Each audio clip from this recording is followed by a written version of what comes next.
Hello everyone, a very good morning, good afternoon and good evening to all of you. This is your host Vaibhav. I welcome all of you to today's session of JForex Indicators Explained, where we will be looking at one interesting indicator.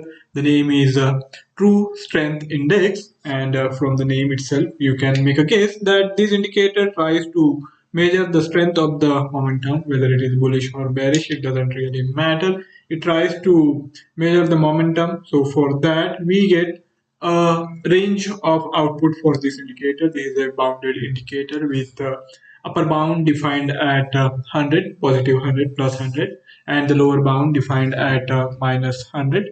But usually speaking, we will be mostly getting the output values in the range of 25 on the upper side and minus 25 on the lower side, and the values beyond this range are considered extreme. So if you are aware with other oscillators like RSI, there also we have this concept of extreme values.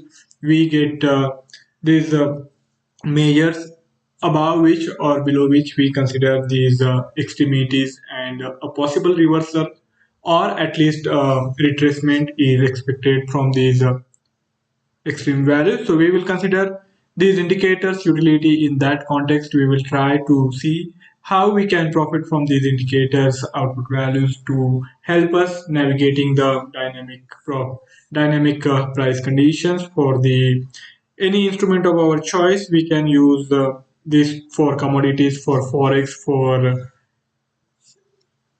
for other instrument of your choice like stocks as well. So we will now be heading to the JForex 4, the newly released trading platform from the Dukascopy Bank SA. Here, if we look at this chart, we have to first know where this indicator can be found, and for that you don't really have to do much of research. This indicator is listed amongst the momentum indicator, so all you have to do is go to the momentum indicators list and see where it is listed. I think now it is in the lower half. We have considered many of these momentum indicators one by one. Now it's the turn of true strength index. Here it is, TSI. Or if you don't really want to do all these hassle, all these effort, all you have to do is type in the TSI here and you will get it. Okay, so here it appears. All right. Now looking at its graph, its chart, you can say that it is looking much more like an MACD indicator. And in case of MACD also, it is derived using the moving average. This indicator is also similarly derived. We use the EMA of a ratio. So we have double smoothing for this indicator, which kind of to some extent at least takes out some volatile moves and tries to smoothen and form a momentum in a direction where the price moves have been significant. So in that context, this tries to figure out the direction and tries to steer clear of small fluctuations which are not likely to cause any significant impact on the direction of the moves, direction of the trend. So here, if you want the TSI's exact formula, you will have to do a bit of search, but I will give you an idea of how it is derived. We first take the EMA of the closing price, the current closing price, and from that we deduct the prior closing price.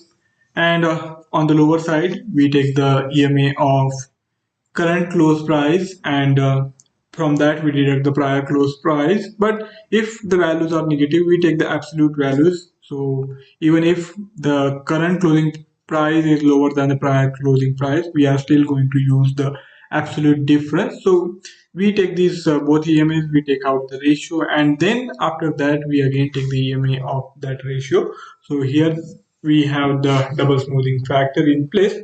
And as I told you earlier also, on very rare occasions you will see these extremities, the values above 25 being reached on the higher side and 20 minus 25 being reached on the lower side. And as and when that happens, we can start looking for some sort of reversal, some sort of retracement.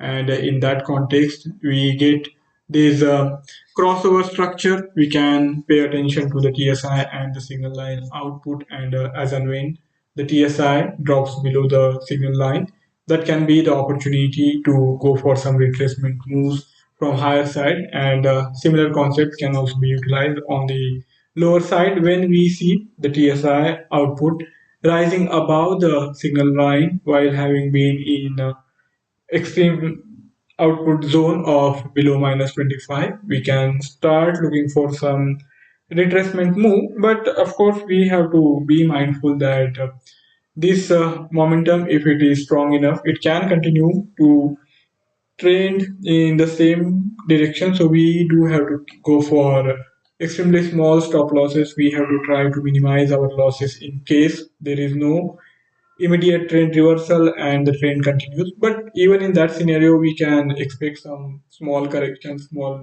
move, retracement move, and that's what we are banking on when we use these oversold or overbought situations. And apart from that, the classical interpretation is simple, and it is just like any other indicator. We use 0 as the important marker.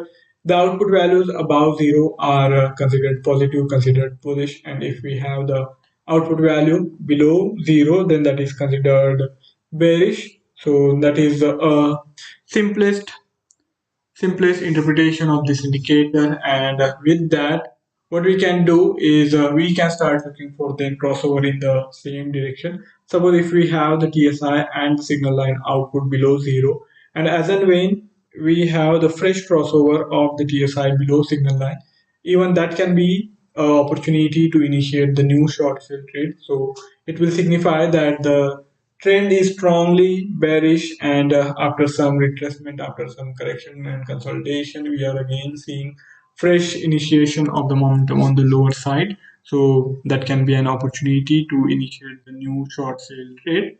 And same strategy can also be applied on the higher side when we have strongly bullish trend, and we have the positive output values for the TSI and the signal line. And as and when new crossover takes place, we can go for some new buy trade, new long trades as well. So that's how we can rely on, we can utilize this indicator. Now, if we want to figure out its uses, its customization options, all we have to do is go to its editing panel. So here we get this edit indicator option, and you can try to go for various combination. Here the applied price is currently close price, which you can vary. You can go for open price, you can go for high price, low price, median price, typical price, weighted close price. So all these kinds of price formations can be applied, and you will see, you might be noticing on this lower side that we are seeing some change in this plotting of the indicator. Most of the time the momentum is going to be in the same direction. There is only going to be slight difference, slight lag in its plotting depending on what kind of applied price you are opting for. All right, so here I am now going to restore it back to the close price. Smoothing period is 20, so you can go for different types of EMA periods for both these different calculations, because we have to do a double smoothing of the applied price. So for that you can even vary two different types of calculation periods, one for smoothing period and another one for double smoothing period. And you can also vary the signal line period. So all these customization options are at your disposal. So whatever you want to do, if you want to change this combination, this is the default combination. So whenever you apply this indicator, the settings are going to be for these values. But if you feel like, you can vary it. So let's try out 24, 12 and 6 combination.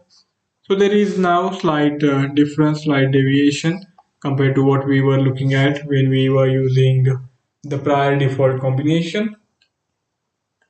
And now if you again modify it and go for higher values, you will see there being more lag. Suppose if I increase it to 48 and this one to say 24, this one to 12, then we will have this smoothing indicator being smoothened again, and here these fluctuations are not going to cause that much an impact. So even when we have this consolidation phase, extended consolidation phase, the reversal didn't really take place, and the reversal happened only after this significant move and consolidation on the higher side. So this kind of higher calculation period is going to introduce a lag in these indicators output, but at the same time it is going to make it more reliable. So you have to determine what kind of lag you can tolerate and what kind of reliability responsiveness you want. So that's the trade-off with this indicator also, and we have seen this case many times earlier whenever we are using these moving average based indicators. Now I will restore it back to the default setup 2013 and 7. All right,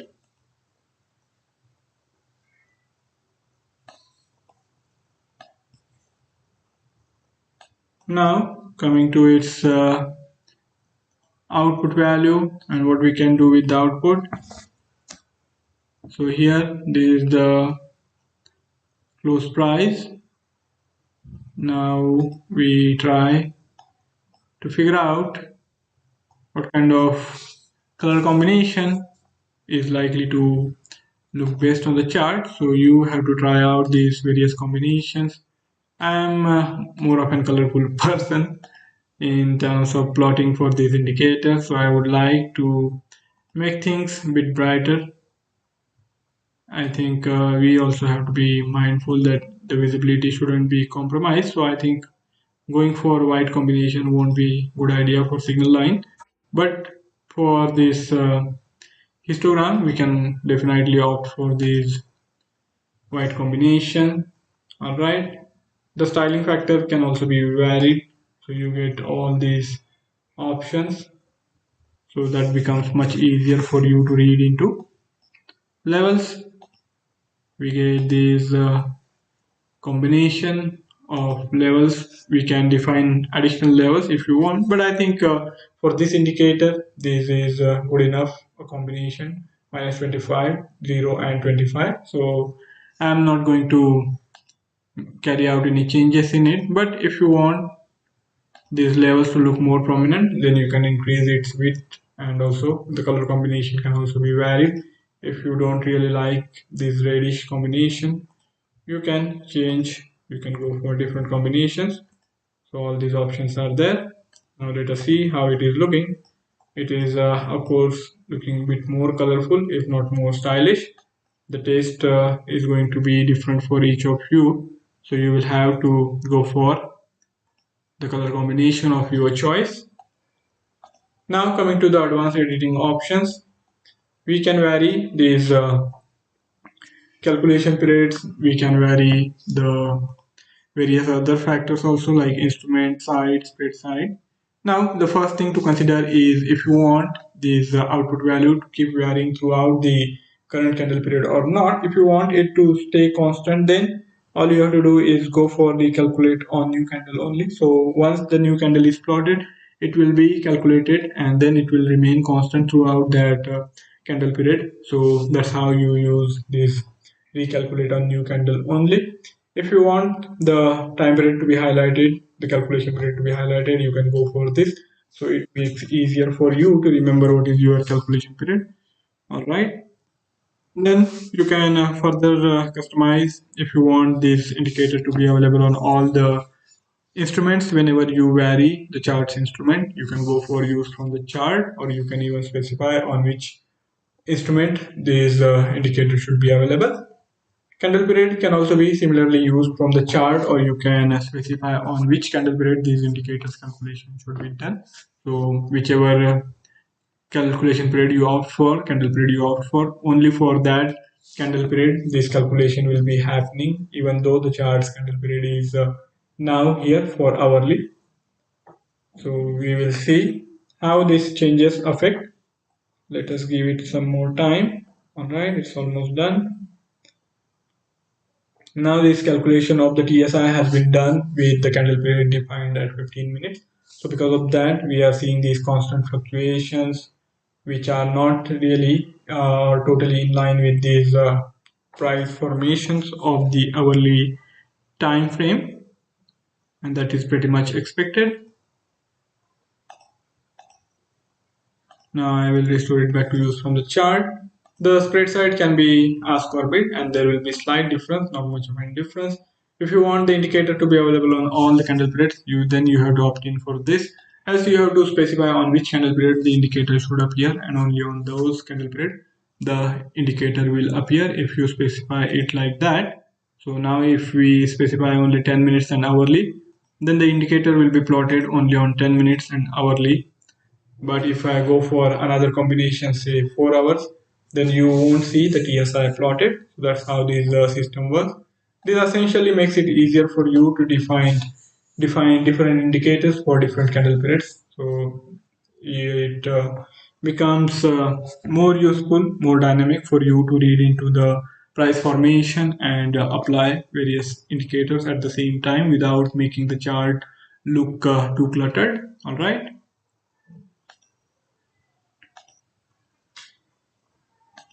The base period can be none, or 4 hours, 1 day, 1 week, or 1 month. But for this indicator, it is not going to cause much of an impact. All right. So guys and girls, this is all from my side for today's session. If any of you have any query or any idea to share, you can write back to me in the feedback section, and I would be more than happy to take the discussion forward. For further coverage of the market developments, do check out the Dukascopy Analytics page. We are also available on the Facebook. You can reach out to us there too. I have also included the link in the bio for this platform, the trading platform. So do check it out and let me know how it works out for you. Thank you all for joining in. I will be back tomorrow with a new indicator, new formation, new explanations. Do come back and do try to participate. If you feel like, you can go for live questions also, and I will try to answer those. Thank you all. See you tomorrow. Goodbye.